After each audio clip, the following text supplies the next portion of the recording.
Rem lal pian hun sampa yang thiên sampa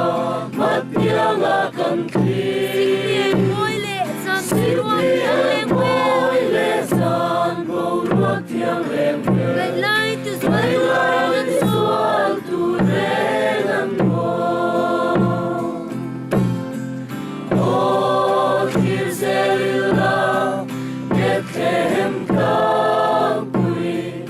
dan in koma san tam tu piang su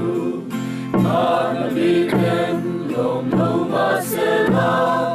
lalpa gantin lunga lal berang se lai dam tin lom kim tam song kin lai dam ten lom kim ta kang mo wal du kalta sui lum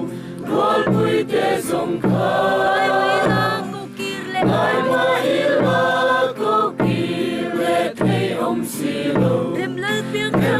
piang suam tin lai thêm o Tizelila Bethlehem kapui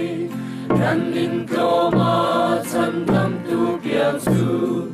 panamiken lom loma sela lalpa kantin lunga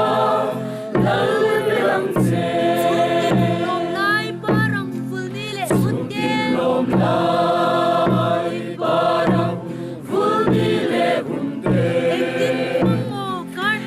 tin mango karha aleng ruadute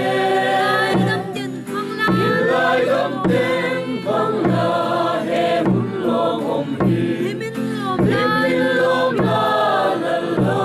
piang su o Tizelila Bethlehem kapui dan in koma san tam tu piang su